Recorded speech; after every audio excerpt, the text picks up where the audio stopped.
Hello students, आज हम engineering chemistry का एक छोटा सा टॉपिक पढ़ेंगे, UV visible spectroscopy. Before that you should know what is spectroscopy. Spectrum means light and scopy means study. Okay, the studies that are done with the help of light comes under spectroscopy.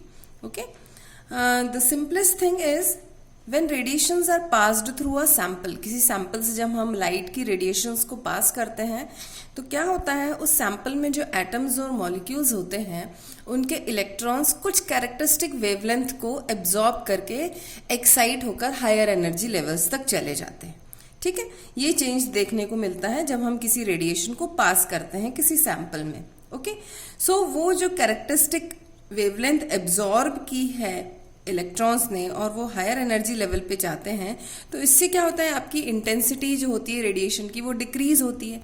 यही decrease intensity को major किया जाता है with the help of स्पेक्ट्रोफोटोमीटर्स, और यही हमारा basic principle होता है स्पेक्ट्रोस्कोपी का. Okay, now earth receives so many type of electromagnetic radiations from the sun. बहुत सारे टाइप के electromagnetic radiations आती हैं. If we arrange all these electromagnetic radiations according to their decrease in energy or increase in wavelength, so we get a sequence, a definite sequence like this. See, this is the various type of radiations that we receive from the sun, and these radiations are arranged according to their increase in wavelength or decrease in energy. Okay, so gamma rays, they have highest energy and lowest wavelength. Okay, they have wavelength less than 0.01 nanometer. In the same way, X-rays have wavelength 0.01 to 10 nanometer. Ultraviolet rays have wavelength 10 to 400 nanometer. Visible light, the light that can be seen by our naked eyes, they have wavelength 400 to 750 nanometers. Infrared radiations have wavelength 750 to 1 millimeter. Microwaves have wavelength 1 millimeter to 1 meters. Radio waves, they have minimum energy and maximum wavelength of 1 meter to 10 to the power 7 meters. Okay, so this is the sequence of electromagnetic radiations that we receive from the sun. Today we are going to study about what is the effect of these UV radiations on the substances, organic compounds. So what is the principle of this UV visible spectroscopy? It involves the transition of electrons within a molecule or ion from a lower to higher electronic energy level when UV radiations fall on it. The simplest thing, जब UV radiations किसी sample में डाली जाती हैं तो उस sample में जो मॉलिक्यूल्स या आयंस होते हैं उनके इलेक्ट्रॉन्स उस रेडिएशन को एब्जॉर्ब करके लोअर से हायर एनर्जी लेवल पर चले जाते हैं. इसीलिए आपने देखा कि हम यूवी विजिबल स्पेक्ट्रोस्कोपी को एक और नाम से बोलते हैं, दैट इज इलेक्ट्रॉनिक स्पेक्ट्रोस्कोपी, क्योंकि इसमें इलेक्ट्रॉन्स जो होते हैं उनकी पोजीशन में चेंज आता है. From the lower energy level they get excited to higher energy level. That's why UV visible spectroscopy is also known as electronic spectroscopy. यदि हम स्पेक्ट्रल रेंज की बात करें तो विजिबल रेंज स्पैन अभी हमने देखा था 400 नैनोमीटर टू 700 नैनोमीटर होता है, और यूवी रीजन जो होता है it starts from 10 nanometre to 400 nanometre. Both lie side by side, इसलिए हम साथ में ही यूवी विजिबल रेडिएशंस का इफेक्ट मॉलिक्यूल्स में देखते हैं. Okay, now I have just told you that जब UV radiations fall होती हैं किसी सैंपल पे तो इलेक्ट्रॉन्स का एक्साइटेशन होता है. तो किस तरह के इलेक्ट्रॉनिक एक्साइटेशंस या इलेक्ट्रॉनिक ट्रांजिशन होते हैं मॉलिक्यूलर ऑर्बिटल्स में, वो हम देखेंगे. See, these are the various type of transitions that take place. You know very well that organic compounds have sigma, pi, n, pi star, sigma star molecular orbitals in them.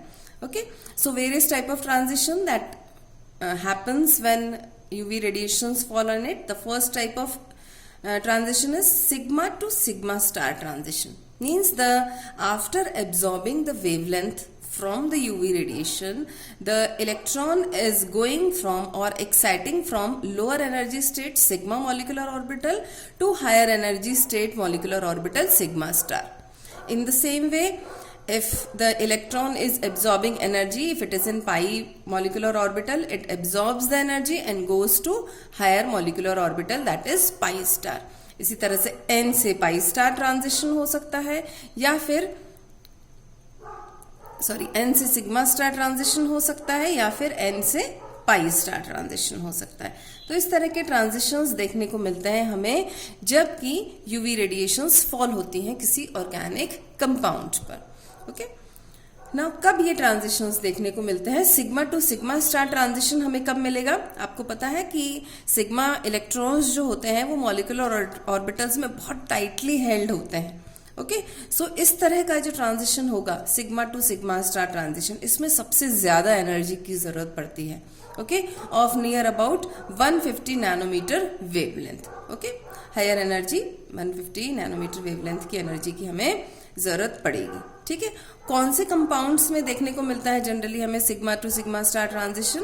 Generally जितने भी alkanes हैं, saturated hydrocarbons हैं, उनमें इस तरह का transition हमें देखने को मिलते हैं. जैसे मीथेन हो गया, प्रोपेन हो गया, और बाकी जितने भी सैचुरेटेड हाइड्रोकार्बन है वो सिग्मा टू सिग्मा स्टार वाला ट्रांजिशन शो करते हैं, जिसमें कि हाई एनर्जी की जरूरत पड़ती है. Okay, then we come to the second type of transition, that is pi to pi star transition. This type of transition is seen in double or triple bonded hydrocarbons. है ना, जहाँ पर double या triple bond present होता है, आपको पता है वहाँ पाई मॉलिकुलर ऑर्बिटल्स प्रेजेंट होते हैं.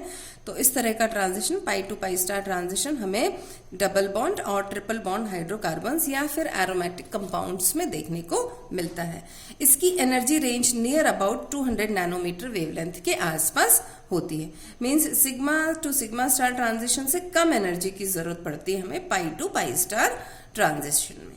Okay, then we come to the next type of transition, that is n to sigma star transition. इसमें n मॉलिक्यूलर ऑर्बिटल से सिग्मा स्टार मॉलिक्यूलर ऑर्बिटल में इलेक्ट्रॉन्स जो होते हैं वो ट्रांजिट होते हैं.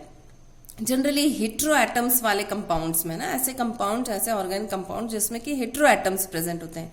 हेट्रो एटम्स मीन्स कार्बन और हाइड्रोजन के अलावा ऑक्सीजन प्रेजेंट है, यदि नाइट्रोजन प्रेजेंट है, या फिर जैसे अल्कोहल्स हो गए, aldehydes, ketones, amines, they all contains hetero atoms. तो इस तरह के कंपाउंड्स में जनरली हमें n to sigma star transition देखने को मिलता है.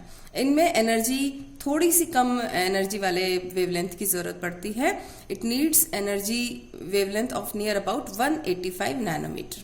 Okay, then we come to the last type of transition, that is n to pi star transition. ये बहुत ही वीक तरह के इंटेंसिटी वाले ट्रांजिशन होते हैं. मतलब इन ट्रांजिशंस के लिए हमको बहुत कम एनर्जी वाली रेडिएशन की, यूवी रेडिएशंस की जरूरत पड़ती है, जो कि नियर अबाउट 200 नैनोमीटर के आसपास लाई करती है. ये भी जनरली हेट्रो एटम्स, ऐसे कंपाउंड जिनमें हेट्रो एटम्स प्रेजेंट होते हैं वो कंपाउंड्स शो करते हैं. Okay, so this is the principle that we have discussed about UV visible spectroscopy. Okay, simple सा प्रिंसिपल बस यही है कि when UV radiations are falling on the sample absorbs a characteristic wavelength and the electrons of the sample transmit to higher energy levels. Okay, in our next class we will be studying about the instrumentation of UV visible spectroscopy. Till then, have a nice day.